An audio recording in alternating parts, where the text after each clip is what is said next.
नमस्कार मित्रांनो, ठिपक्यांची रांगोळी या मालिकेच्या आजच्या एपिसोडमध्ये रूममध्ये आल्यावर अप्पू शशांकला विचारते, तू त्या प्लंबर काकांना काय एक्सप्लेन करत होतास रे? तेव्हा शशांक म्हणतो, जाऊ देत ना, आपण चर्चा करावी इतकं काही महत्त्वाचं नाही आहे, तू झोप.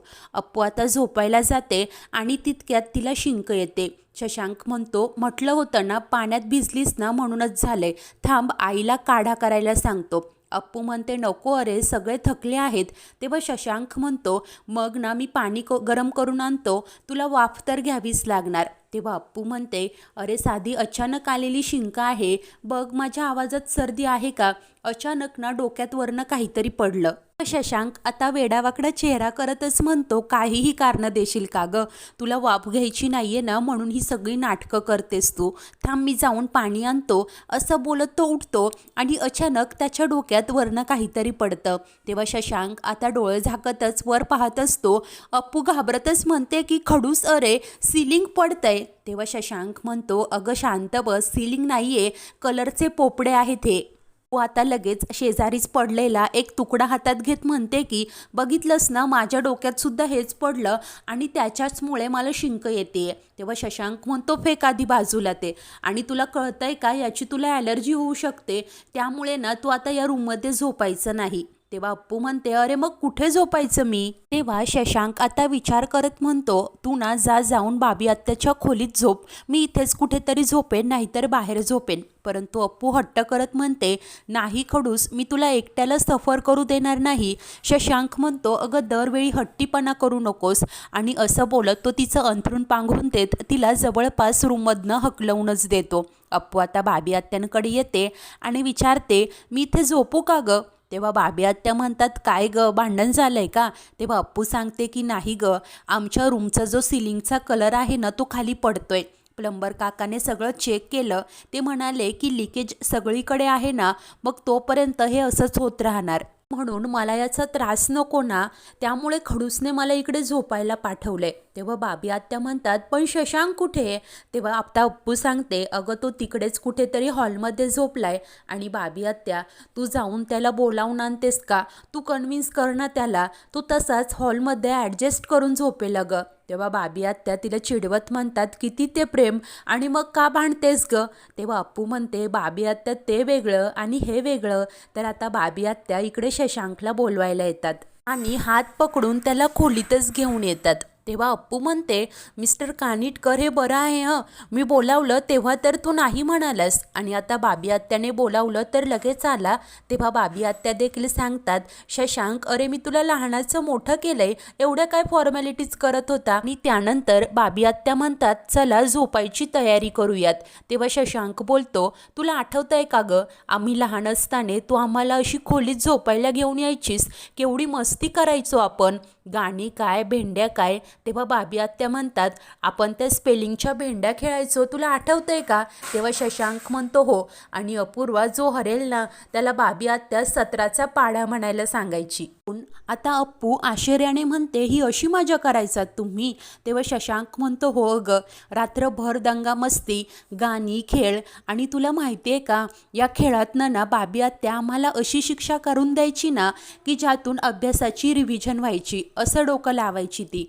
तेव्हा आता बाबी आत्या हसतच म्हणतात, हो, आणि दुसऱ्या दिवशी रविवार असायचा, त्यामुळे काय सगळे निवांत उठायचो. पू जरा उदास होत बोलते, पण मी नाही ग केली अशी मज्जा. तेव्हा बाबी आत्या म्हणतात, हो ना, त्यावेळेस तू नव्हतीस आमच्या घरी अगं.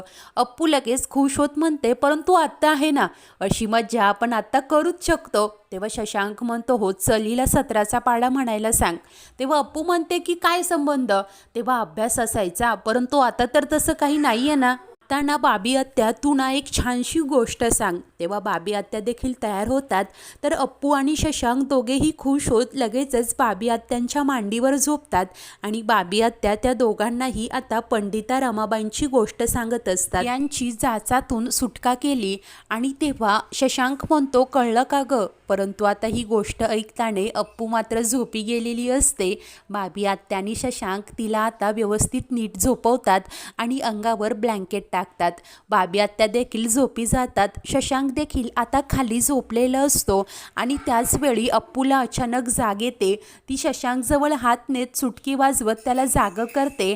तेव्हा शशांक देखील आता प्रेमानेच अप्पूच्या हातात हात देत झोपी जातो. त्यानंतर दुसऱ्या दिवशी सकाळी शशांक आणि अमेय ऑफिसला जायला निघालेले असतात. तिथेच पेपर वाचत असतात. बाबी आत्या देखील तयार होऊन खाली येतात. माई दोघांचेही डबे देतात आणि शशांकला विचारतात, अप्पू कुठे दिसली नाही.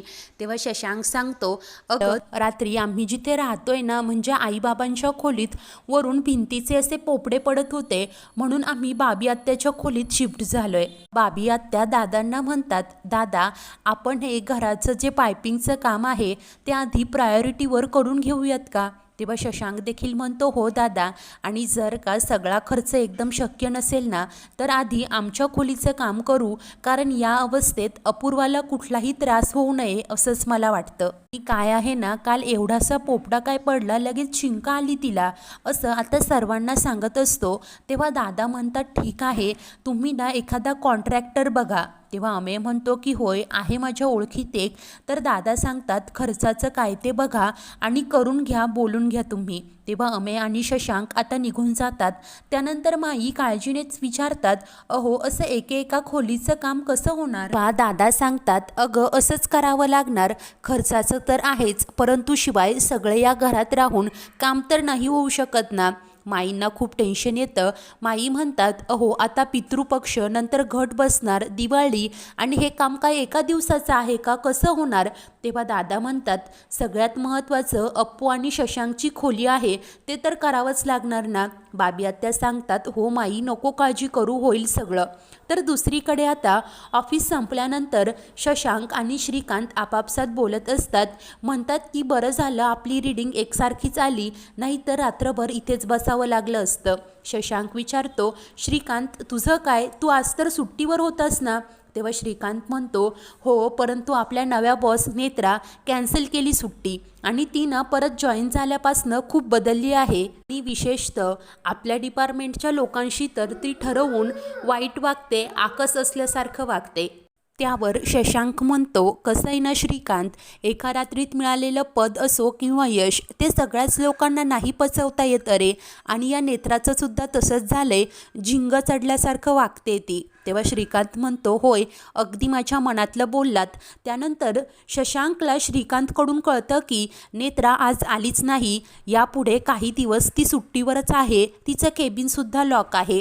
तेव्हा शशांक मनाशी विचार करतो, हे कसं शक्य आहे, ती इतरांना तर एका दिवसाचीही सुट्टी देत नाही. तर अमेय आता शेजारीच फोनवर बोलत असतो. त्यानंतर तो शशांकला सांगतो, माझं कॉन्ट्रॅक्टरसोबत बोलणं झालं आहे, तो तुझ्याच नंबरवर कोटेशन पाठवत आहे, तू ना बोलून घे. त्यानंतर आता संध्याकाळी अमेय व शशांक दोघेही घरी येतात आणि पाहतात तर समोर किचनमधील सगळंच सामान ओसरीत आणलेलं असतं. ते आश्चर्याने विचारतात, हे सगळं काय आहे. तेव्हा पन्ना वैतागत म्हणते, काही विचारू नकोस, फार वैताग आलाय. तेव्हा माई सांगतात, पन्ना अगत रागा करू नकोस, आपल्याला त्रास करून सुद्धा हेच काम करायचं आहे आणि आनंदाने सुद्धा हेच काम करायचंय, मग आपण आनंदानेच हे काम करूयात ना. तेव्हा पन्ना सांगते, पण माई, आपल्याला या सगळ्याचा किती त्रास होतोय. शशांक म्हणतो, नक्की काय झालंय. तेव्हा पन्ना सांगते, किचनमध्ये ना सगळे भिंतीचे पोपडे गळत होते, मानसी म्हणते, आणि प्लॅस्टरसुद्धा. तेव्हा पन्ना म्हणते, मग आता स्वयंपाक कसा करायचा ना, म्हणून स्वयंपाकघरच आम्ही बाहेर आणलंय. तर दादा विचारतात, तुमचं काही बोलणं झालं का कॉन्ट्रॅक्टरशी. तेव्हा शशांक आणि अमेय एकमेकांकडे पाहतात. शशांक दबक्या आवाजातच म्हणतो की हो दादा, परंतु तो माणूस ना जरा महाग वाटला, त्याने एका खोलीचे 1,00,000 रुपये सांगितले आहेत. ते ऐकून माई धक्क्यानेच म्हणतात, काय, एका खोलीचे 1,00,000, आणि जर का सगळं घर करायचं असेल तर किती पैसे लागतील. अहो एवढे पैसे कुठून आणायचे, असं त्या टेन्शनमध्येच बोलतात. त्यानंतर शशांक दादांना सांगतो की दादा, आम्ही थोडी घासाघीस केली त्याच्यासोबत, तो सगळ्या घराचं काम 5 लाखात करून देणार आहे. तेव्हा दादा म्हणतात, ठीक आहे, आणि आता सांगा बरं, तुमच्यापैकी कोण कोण किती किती पैसे देऊ शकतं. तेव्हा अमेय म्हणतो, माझ्याकडे फार पैसे नाही आहेत, वरूनच्या शाळेसाठी काही बाजूला काढून ठेवले आहेत, हवं तर ते घ्या. तर शशांक म्हणतो, नाही, त्याला हातही लावू नकोस, आणि दादा आता तरी माझ्या त्या पुरस्काराचे पैसे वापरूयात ना आपण. आपण, परंतु दादा स्पष्ट नकार देतात आणि तितक्यात अप्पू येऊन सांगते की अरे आपल्या रूममधला कॉट ना बाहेर काढावा लागणार आणि कुकीच्या रूममध्ये सुद्धा सेम प्रॉब्लेम झालाय. त्यावर माई काळजीनेच बोलतात, म्हणजे आता एक एक खोलीचं काम करण्यात काही अर्थ नाही, सगळ्याच घराचं काम करावं लागणार. तर दादा म्हणतात परंतु पैशाचं काय? परंतु आपण एक करू शकतो, पाईपलाईनचं काम तुम्ही तुमच्या माणसाकडून करून घ्या आणि रंगकाम आपण घरीच करूया. तेव्हा सर्वजण धक्क्यानेच काय असं उद्गारतात. तर पुढील भागात आता कानिटकर घरीच रंगकाम करत असतात. अप्पू मात्र तांदूळ निवडत असते. डोक्यावर तिने क्राऊन चढवलेला असतो आणि माईंना म्हणते, तू कधी कुठल्या राजकुमारीला असं तांदूळ निवडताना पाहिलंय का? माई म्हणतात दे इकडे. अप्पू म्हणते मी गंमत करत होते ग. आणि ती आता ते ताट वर करत तांदूळ झेलत असते. ताट खाली पडतं आणि त्या आवाजाने शशांक दचकतो. त्याचा स्टूलवरनं बॅलन्स जातो आणि त्याच्या हातातील ती कलरची बादली खाली दादांच्या डोक्यात पडते. तेव्हा सर्वच जण खूप घाबरून जातात. अशाच नवीन भागांच्या अपडेटसाठी आपल्या चॅनलला नक्की सबस्क्राईब करा. धन्यवाद.